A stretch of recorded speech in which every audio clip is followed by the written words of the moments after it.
Hello amigos, welcome back to another new vlog. আজ অনেক দিন পর তোমাদের সাথে একটা ভ্লগ শেয়ার করছি। এই দিনটা আমার কাছে ভীষণ ভীষণ স্পেশাল একটা দিন। দিনটা ছিল 22শে ফেব্রুয়ারি, যদিও ভ্লগের আকারে এটা পোস্ট হচ্ছে না, পোস্ট হচ্ছে বলতে পারো সুন্দর সুন্দর কিছু ভীষণ কাছের মুহূর্ত পরপর রেখে একটা স্মৃতির কোলাজ তৈরি করে রাখ। সারা বাংলা লিটল ম্যাগাজিন মেলা থেকে আজকে বাবিকে দিচ্ছে সম্বর্ধনা বিশিষ্ট সাহিত্যিক এবং সাংবাদিক হিসেবে। আমরা এতক্ষণ অধীর ধরে অপেক্ষা করছিলাম এবং আজকের এই সপ্তম বর্ষে জড়িয়ে রয়েছে এবং আগামী প্রজন্মের হাতে সেই লিটল ম্যাগাজিন আন্দোলনের যে অঙ্গীকার তাকে বয়ে নিয়ে যাবার যে শপথ সেই প্রজন্মের হাতে তুলে দিচ্ছেন কবি সাহিত্যিক, যাকে আমরা দেবাশিস বন্দ্যোপাধ্যায় বলে কেউ চিনি। তাকে এখন চন্দনের টিপ দিয়ে বরণ করে নিচ্ছেন আমাদের এই পূর্ণিমাদি।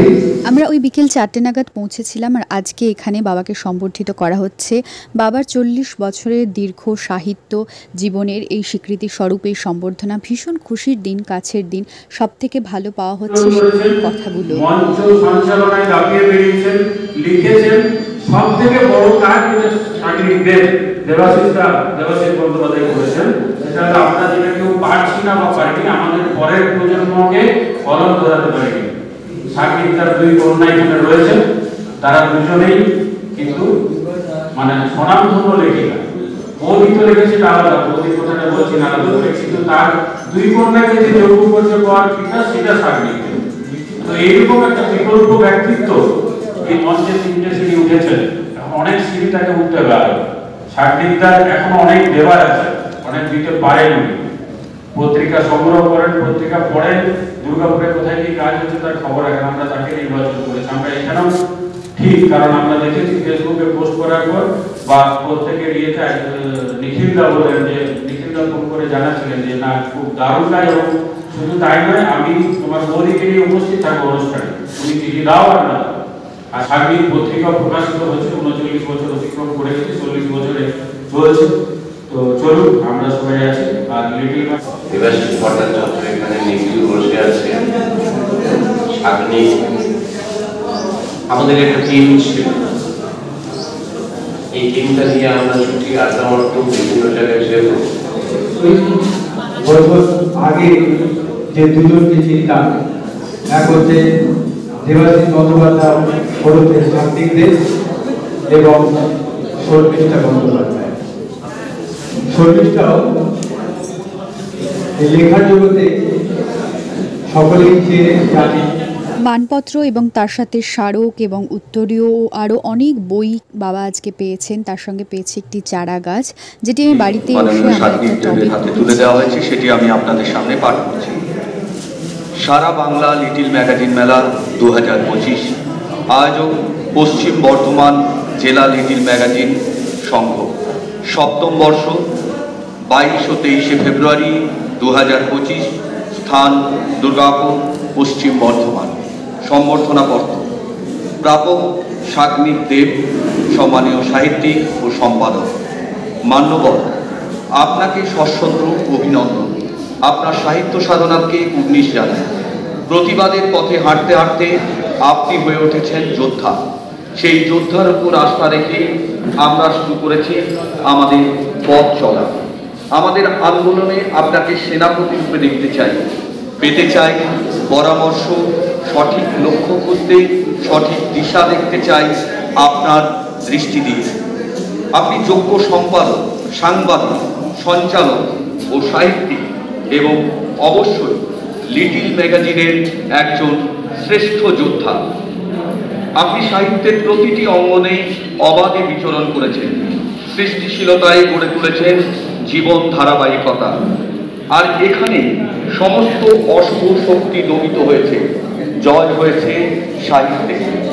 সাহিত্যই তো প্রগতির পথ দেখায়, আর আমরা সবাই উন্নয়নের পথ ধরেই যেতে চাই। আপনার জীবন ইতিহাস আমাদের প্রতিক্ষণে এগিয়ে দেয় আরও একটি ধাপ। আপনার জীবন ইতিহাস এভাবেই জয়যাত্রা অব্যাহত থাক সাহিত্যের এবং আপনার শতায়ু কামনা করি। মানুষের প্রতিদিনের জীবন সংগ্রামে আপনার সৃষ্টি গড়ে তুলুক এক সহজ পৃথিবী, যা সবার বাসযোগ্য। হাসুন জয়ের হাসি।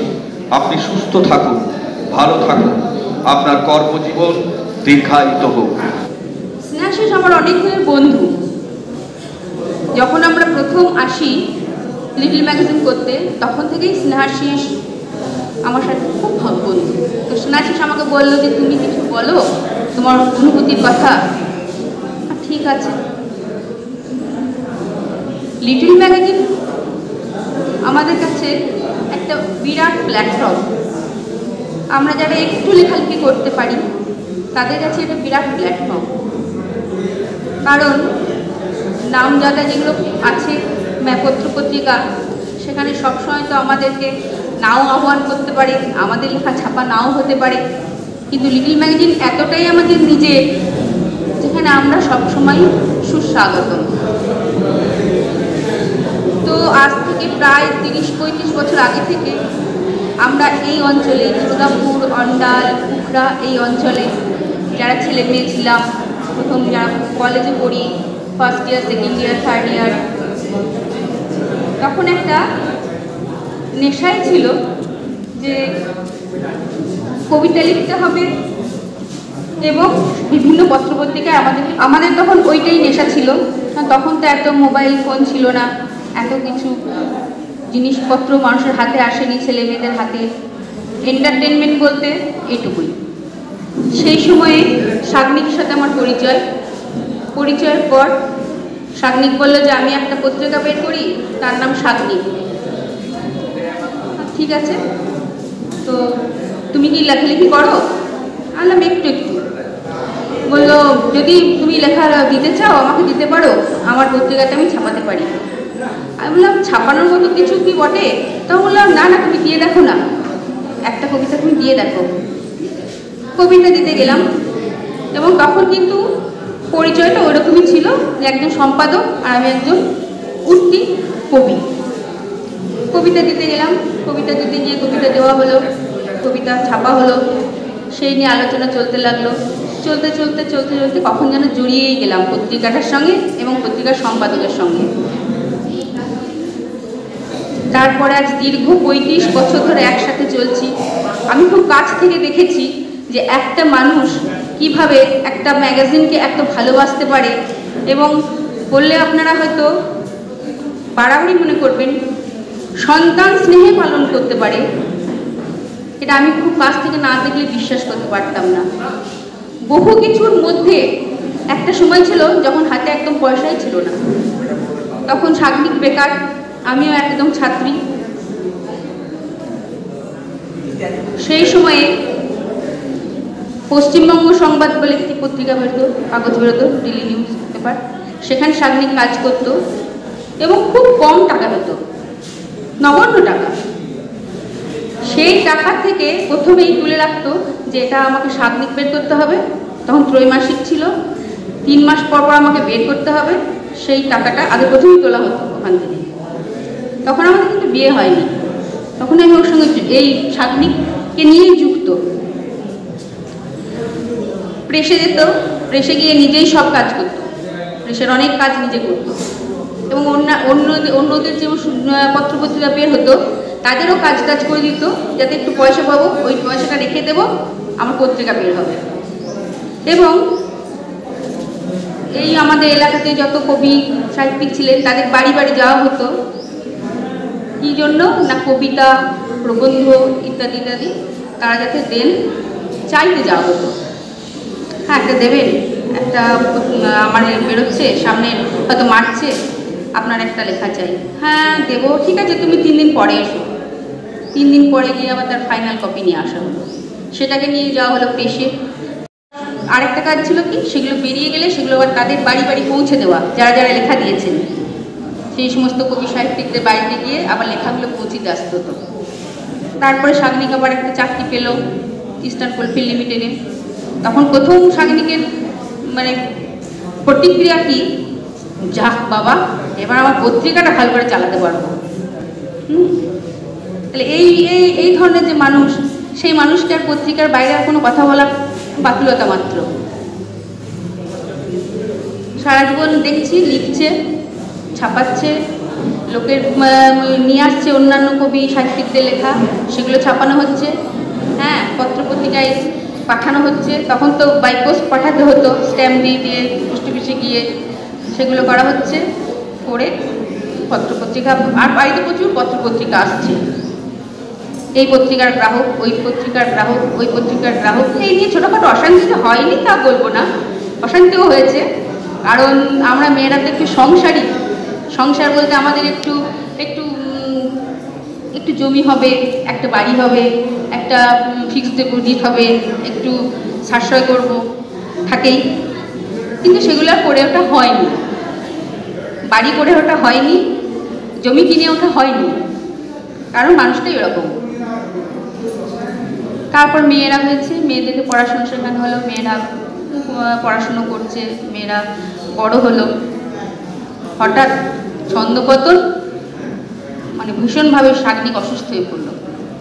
অসুস্থ মানে কোমর থেকে দুটো পা একেবারে অবশ, কিচ্ছু করতে পারে না, সে একেবারে শয্যাগত।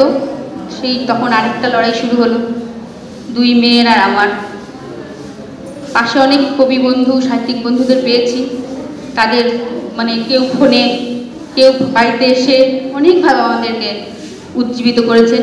কিন্তু খুব দুঃখের সঙ্গে জানাচ্ছি, কোনো আত্মীয়কে পাইনি, কোনো নিজের রক্তের সম্পর্কে কাউকে পাইনি, এবং মানে আত্মীয় বলতে যাদেরকে আমরা বোঝাই তাদেরকে পাইনি, তারা আসেনি। আসেনি হয়তো এই ভেবে যে কি জানি দুই মেয়ে, তাদের খরচা আছে, স্বাধীনিক এরকম হয়ে গেছে, তাহলে যদি আবার টাকা পয়সা চেয়ে বসে, যদি কোনো সাহায্য চেয়ে বসে, থাক বাবা এখন আর যাবো না, সুখের সময় তো গেছি, অনেক কিছু করেছি, আবার যদি সুখের সময় ওদের আসে তখন আবার যাব, এই সময়টা একটু গ্যাপ দিয়ে রাখি। ঠিকই আছে, তারাও সংসারী মানুষ, তারাও ঠিক করেছেন, কিছু বলার নেই, কিন্তু তার জন্য কোনো দুঃখ নেই। আমি আমার কবি বন্ধু, সাহিত্যিক বন্ধু, সাগ্নিকের যারা বন্ধু, আমার যারা বন্ধু, দাদা সম্পর্কে যারা হন, তাদের কাছ থেকে অনেক অনেক মানসিক সাহস পেয়েছি, প্রচুর সাহস পেয়েছি। তারা বলেছে সাগ্নিক দাঁড়াবে, সাগ্নিক পারবে, তোমরা ভেঙে পড়ো না, তোমরা আছো, তোমরা পাশে থাকো, সাগ্নিক ঠিক পারবে। হ্যাঁ ঠিক, তারা ঠিক। ঈশ্বরের কৃপায় আমি খুব ঈশ্বর বিশ্বাসী। হবে মোরে আশা পোড়াতে শুধু এবারের মতো। রবীন্দ্রনাথের বললাম এই কারণে যেন এই দিনটি আর শেষ না হয়। আমার কাছে মনে হচ্ছে আমি যে আবার এই মঞ্চে এসে আপনাদের সামনে আসতে পারবো এবং কিছু বলতে পারবো, এটা প্রথম। আমি রাজীবকে আর অতনুকে ধন্যবাদ দিই। রাজীব এবং অতনু যখন আমার কাছে যায়, আমাকে বলে, তারপরে আমি তো যেতে পারবো না, উঠতে পারবো না। আমি 2021 সাল থেকে আমি আমার দুটো পা একদম অবশ, পঙ্গু, আমি চলতে পারি না, মলমূত্রে একাকার আমার জীবনযাত্রা, বহু কষ্ট পেয়েছি আমি। কিন্তু আমি ওদের অশেষ কৃতজ্ঞ ওদের কাছে যে ওরা আবার আমাকে দুটো সিঁড়ি এখানে উঠিয়েছে। আপনারা যদি আমাকে সাহস দেন, আপনাদের কাছে আমি অনেক অনেক সাহস পেয়েছি।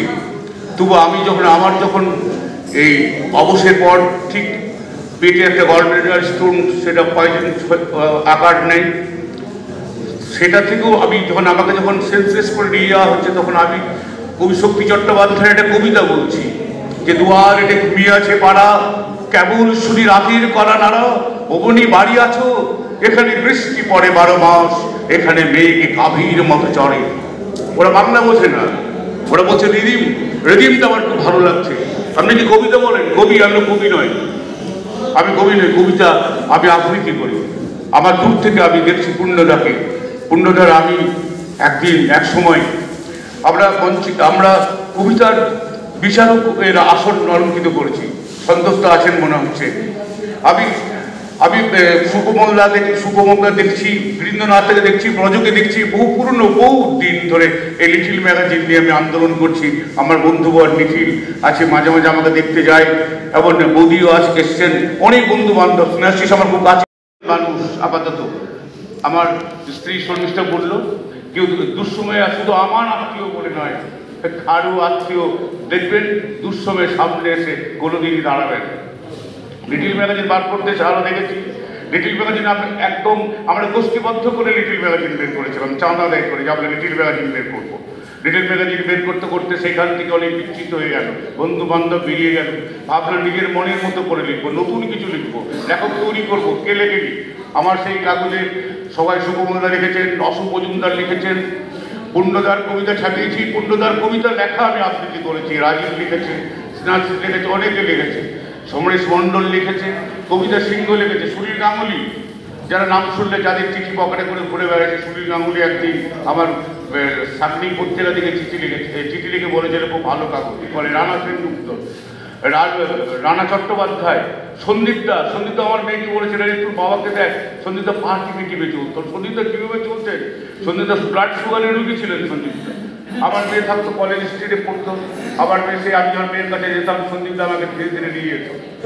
হাত দিয়ে বলুন তো কজন মানুষ কেউ কেনে না, যারা বলছে মানুষ কেনে না। আমার যদি বই করে কারো যদি বই লিটিল ম্যাগাজিনের লেখকের বই বের হয়, কেউ কিনতে যায় না।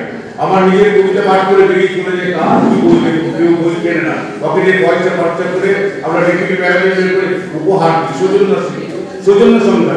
আমি অনুরোধ করি যারা সৌজন্য সংখ্যা দিতে আসছে নেবেন না, পয়সা দিয়ে দিবেন। আমি যাদের কাছে লিটিল ম্যাগাজিন কিনি পকেটে সামর্থ্য থাকলে আমি লিটিল ম্যাগাজিন কিনে।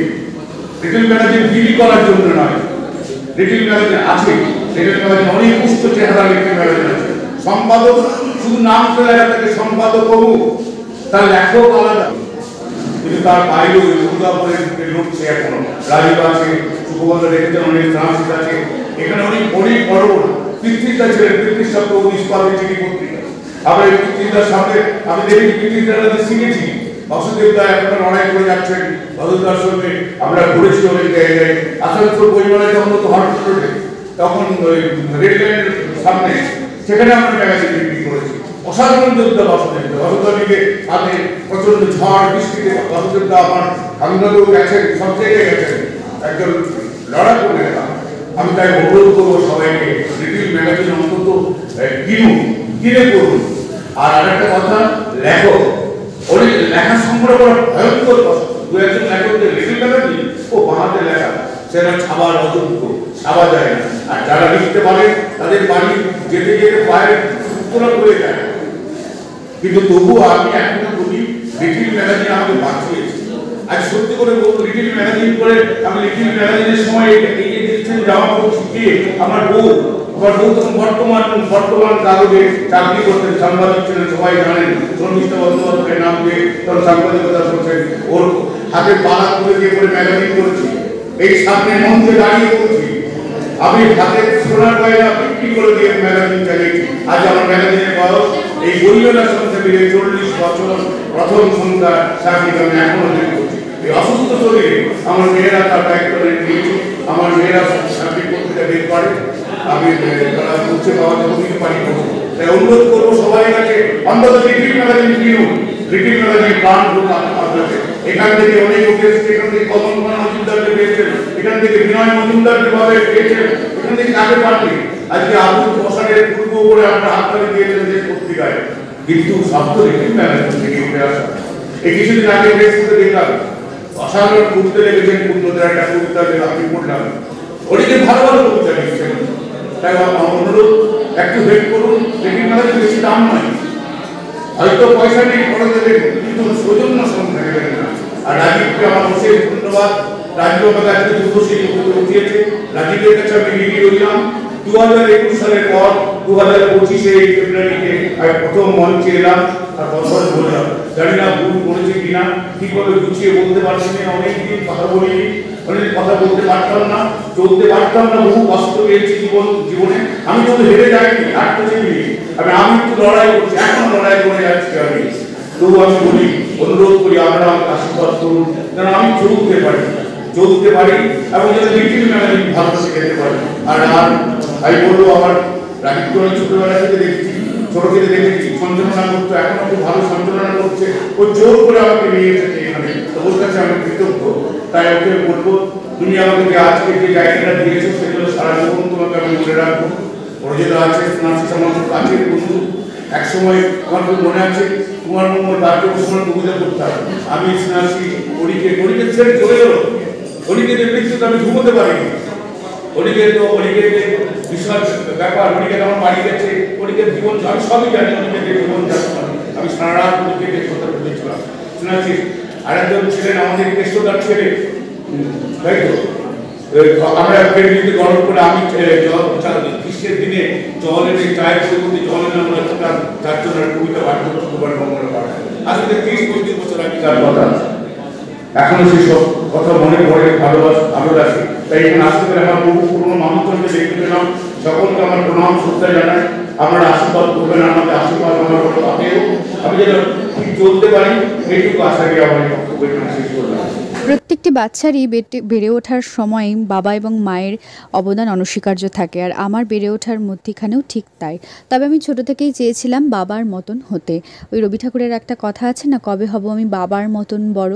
ছোটোবেলার থেকেই দেখতাম ডেস্ক টেবিলে বাবি লেখালেখি করছে, আমাদের এলাকার বিশিষ্ট সঞ্চালক এবং আমারই সঞ্চালনা করা আবৃত্তি শেখা সব কিছুই বাবির থেকে।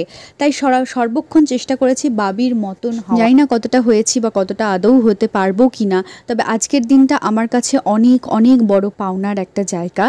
আর আজকে ইউটিউবকে একটা প্ল্যাটফর্ম হিসেবে আমি এই কারণে বেছে নিলাম, কারণ এই জায়গাটাতে আজকে আমি এই ভিডিওটা পোস্ট করলে হয়তো আরও বেশ কয়েক বছর পর এসে আমি ভিডিওটা দেখে আজকের দিনের আনন্দটা উপভোগ করতে পারবো এবং সকলের সাথে আজকে আমার আনন্দটা ভাগ করে নিতে পারবো।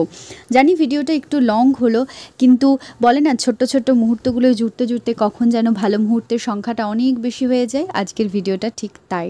আর আজকে সম্বর্ধনা নিয়ে বাড়ি ফিরলাম, অনেকজনের অনেক বক্তব্য শুনলাম, বই প্রকাশ অনুষ্ঠান দেখলাম, আর শেষে শুনে নাও বাবার একটা ছোট্টখাটো নিজের লেখা কবিতা, যেটা সদ্য প্রকাশিত কাব্যগ্রন্থের একটা কবিতা। তো আজকে ব্লগটা এখানেই শেষ করছি। ভালো লাগলে অবশ্যই লাইক কমেন্ট করো, ভালোবাসা দিয়ে যেও, আর সাথে থেকো, পাশে থেকো। যাপন করছি কর্মের গুণিতক। কে তুমি আমাকে নিয়ে লুকানো গল্প আঁকছো?